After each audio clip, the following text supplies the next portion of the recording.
bienvenue dans Cartes sur table avec Doucan. J'accueille Astrid Panosyan-Bouvet. Bonjour Astrid Panosyan-Bouvet, ministre du Travail. Bonjour à tous. Madame la ministre, quelle panade. Nous voyons les dirigeants les plus autoritaires, pourrions-nous dire peut-être les plus infréquentables, se retrouver en Chine aujourd'hui, demain, derrière Xi Jinping, et nous donner des leçons, ou plutôt nous dire, nous n'avons plus aucune leçon à recevoir de vous, Européens, Occidentaux. Nous voyons Donald Trump qui, dans sa méthode brutale, vient de laisser fuiter son plan pour Gaza. Bref, le monde et Vladimir Poutine qui continue d'expliquer que tout ça est la faute de l'Ukraine et de l'OTAN, etc. Et nous, pendant ce temps-là, nous sommes en train de patauger après une décision que nos concitoyens ne comprennent pas, qui est celle du Premier ministre, votre Premier ministre, notre Premier ministre aussi, qui a décidé de passer au vote de confiance lundi prochain, ce qui, au fond, met le pays à l'arrêt, puisque chacun a bien compris qu'il tombera. Quelle panade! Mais vous avez raison de rappeler le contexte dans lequel la situation française se trouve, parce que depuis 80 ans, on a pu penser que la démocratie comme la sécurité étaient des biens collectifs immuables. Et on voit combien ils sont fragiles.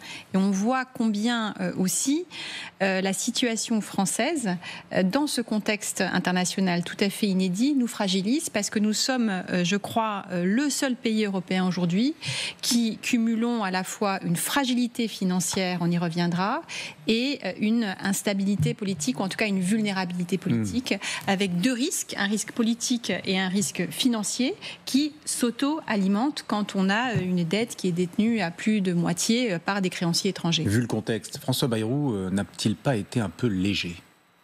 Alors, on ne m'appartient pas de dire s'il a été léger, s'il a été... Simplement, il y a un constat qui a été proposé le 15 juillet, qui consiste simplement à dire qu'il y a une situation d'endettement très grave, une marche qui est proposée pour simplement stabiliser la dette en 2029. C'est-à-dire que le projet de réduction de la dépense publique, c'est pour commencer à stabiliser la dette en 2029. La vraie question aujourd'hui, c'est comment on se met d'accord sur le niveau de réduction de la dépense publique qui est absolument impératif, et puis également pour déterminer quand est-ce que la dette se stabilise, et puis le mix entre la répartition entre baisse de la dépense publique, ce que nos concitoyens demandent, et prélèvement obligatoire. Et c'est à partir de là qu'on pourra discuter principes et mesures techniques. Mais il faut d'abord se mettre d'accord sur les mesures, quand est-ce qu'on stabilise la dette, et le mix entre dépenses publiques et prélèvement obligatoire. Moi, je vous invite régulièrement à Astrid Panosyan-Bouvet, parce que j'ai remarqué que vous aviez une originalité. C'est que vous pratiquez, vous ne pratiquez pas, mais en tout cas vous pratiquez beaucoup moins que vos collègues la langue de bois.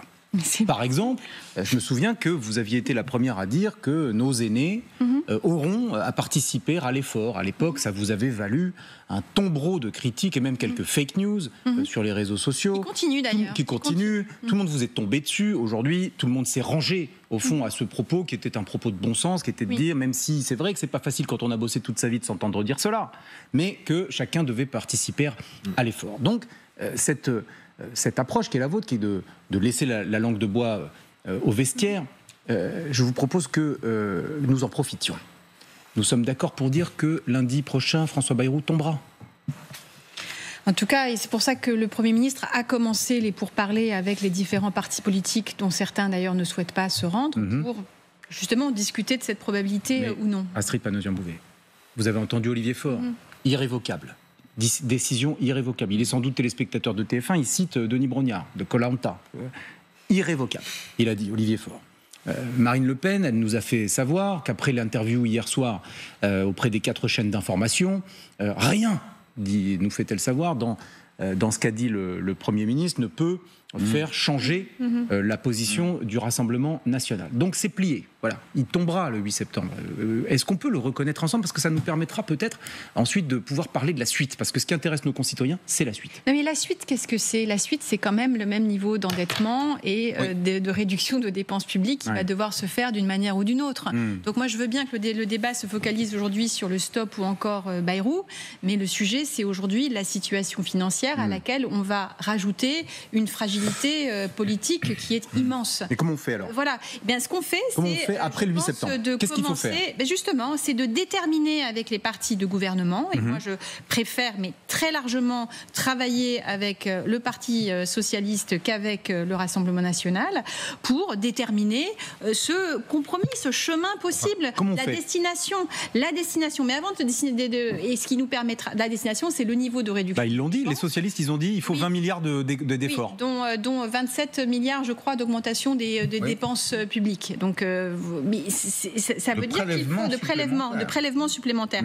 Mais c'est là-dessus que doit se focaliser la discussion. Oui, mais je veux dire, vous êtes en désaccord total, Astrid Panosyan-Bouvet. C'est-à-dire que Bayrou et vous adhérez à ce constat qui est de dire il faut 44 milliards, 43,8. Non, je dis simplement qu'il faut qu'on se détermine ensemble. Il y a deux mots aujourd'hui qui nous menacent. Il y a le mot de l'instabilité politique qui va nourrir la fragilité financière. Okay. Donc il faut se mettre d'accord aujourd'hui sur le rythme de baisse raisonnable des dépenses publiques, le mix entre baisse de la dépense publique, ce qui nous est demandé par nos concitoyens, qui nous disent mais on peut plus, on a quand même un niveau de prélèvement obligatoire record en Europe. Oui, ça dépend. Ils demandent la baisse des impôts. Voilà. Et la baisse des impôts. Vous avez du mal à trouver des concitoyens pour vous dire qu'il faut baisser la dépense publique. C'est ça le problème. Qui sont discutables. Bon, pas tout à fait. Nos compatriotes ont du mal qui sont discutables, qui sont amendables, avec aussi, là où je pense qu'on peut discuter, c'est effectivement la répartition de la charge de l'effort. Nous avions prévu dans le projet qui avait été présenté, les orientations qui avaient été prévues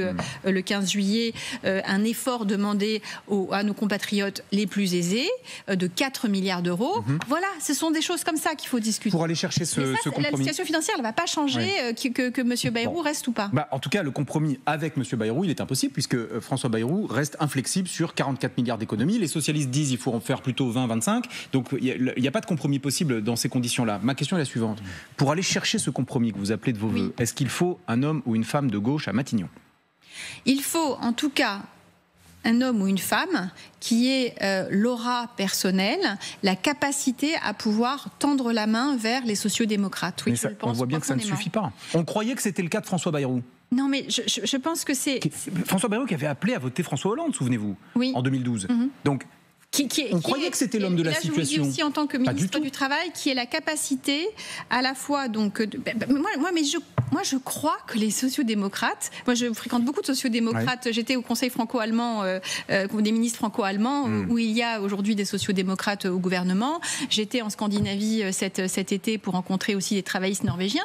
Il y a même en France des sociodémocrates qui sont tout à fait conscients de la situation financière. On n'est pas là en train de délivrer des brevets de respectabilité, de lucidité. Je pense que les socialistes aujourd'hui, sont tout à fait conscients. Ils ont fait face aussi à la crise des dettes souveraines quand ils étaient aux affaires en 2012. Quel nom vous mettriez là ? Non, j'ai pas envie de commencer à personnaliser le sujet, mais je pense qu'il nous faut effectivement quelqu'un qui aille chercher plus l'abstention des sociodémocrates français que du Rassemblement national.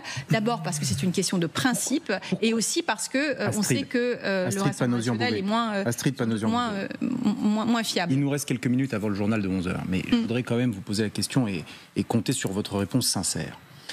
Le président de la République a nommé Michel Barnier, LR. Ensuite, il a nommé François Bayrou, dont le parcours politique n'est pas à gauche. C'est un centriste, il a été longtemps allié à la droite. Bon. Et là, nos concitoyens devraient comprendre le fait qu'il réessaye une troisième fois, c'est-à-dire réessayer une troisième fois, aller chercher une personnalité issue de son propre camp, issu du centre de la droite. Est-ce que vous ne considérez pas qu'il est temps pour lui d'essayer autre chose ? Moi, je vous dis, je pense qu'il faut... Alors après, le spectre politique a changé beaucoup ces 10 dernières années, mais je pense qu'il faut quelqu'un qui ait la crédibilité et l'aura pour pouvoir parler et aux sociodémocrates et aux syndicats réformistes de notre pays, parce qu'il y a... Et qui est aussi une... Vous voulez pas donner un petit... Non, mais vous citez des personnes qui sont tout à fait respectables et qui... voilà.